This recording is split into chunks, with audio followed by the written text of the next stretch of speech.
l'habitude, avant de passer à l'oral, c'était d'oublier tout ce que j'avais préparé et de ne plus me souvenir et aussi de dire les choses d'un mauvais ordre. J'ai déjà passé un oral qui n'était pas obligatoire, donc ça s'est plutôt bien passé, donc je me sens plutôt prêt. Après, ce que je pense que j'ai un peu peur, c'est que ça soit trop court ou je me perde dans ce que je vais dire. Avant l'oral, j'appréhendais peut-être un peu la partie question du jury. J'avais peur qu'il me pose des questions très inattendues auxquelles je ne saurais répondre. J'avais aussi peur, au moment de me retrouver face au jury, de finalement tout oublier mes idées et ne plus savoir comment construire mon oral, ce genre de choses.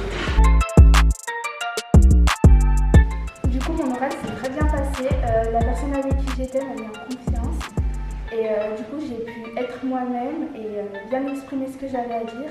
Et les questions qui ont été posées après étaient très constructives par rapport à ce que j'avais dit. Alors finalement, après coup, ça s'est très bien passé. Le jury m'a même complimenté. Donc, finalement, j'ai su gérer mon stress, même durant la lecture. J'ai bien pensé à mes idées, tout s'est bien organisé. J'ai évidemment fait quelques oublis, il y a quelques idées que je n'ai pas pu traiter. Et j'ai manqué un petit peu de temps, mais tout de même, ça s'est relativement bien passé. En fait, comme j'étais stressée, j'ai beaucoup bougé mes jambes parce que c'était un oral assis et du coup, il n'y avait aucun tic en haut, mais beaucoup de tics en bas et du coup, ça a dérangé le professeur qui me regardait. J'ai oublié de lire mon texte au début, donc je l'ai lu à la fin, mais bon, faut pas que je fasse ça pendant l'oral du bac, quoi.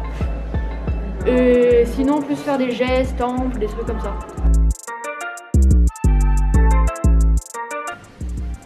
Bah oui, en soi, ça a aidé parce qu'on en a fait plusieurs avant de faire l'oral, donc ça nous a entraînés et c'était surtout du cas par cas, donc ça nous a bien entraînés à rester debout, à savoir faire des gestes, à nous justifier quand on nous pose des questions et c'était très utile, je trouve.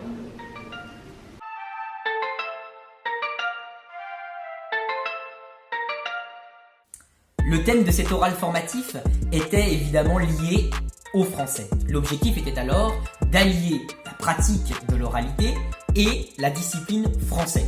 Évidemment, ça va de pair.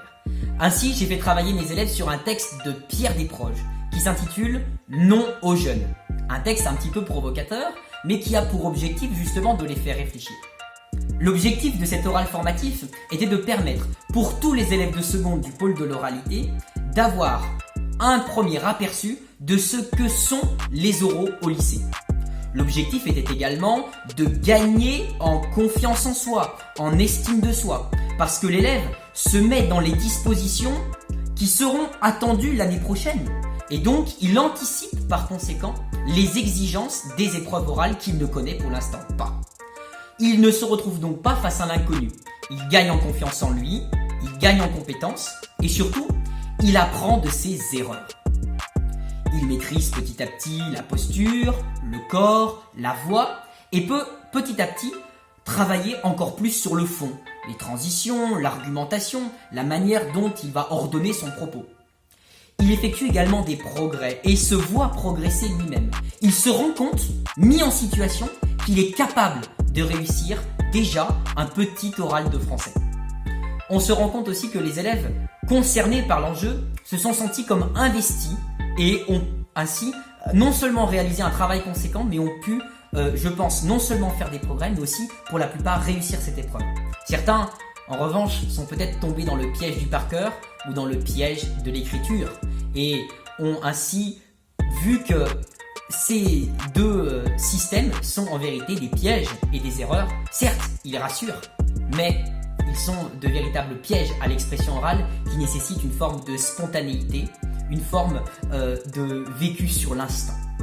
Ainsi, les élèves, face à cet oral, devaient non seulement argumenter sur le texte, mais aussi donner leur avis sur ce qu'ils considéraient juste. Mais comme le texte est également difficile d'accès, ils ont dû effectuer des recherches sur les mots complexes du texte, ce qui a permis de justifier l'importance du vocabulaire que j'enseigne dans mes cours d'oralité en classe de seconde.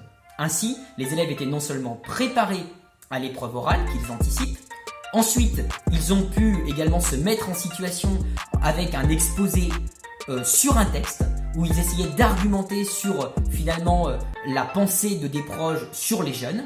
Ils essayaient de l'actualiser avec un regard et une opinion argumentée.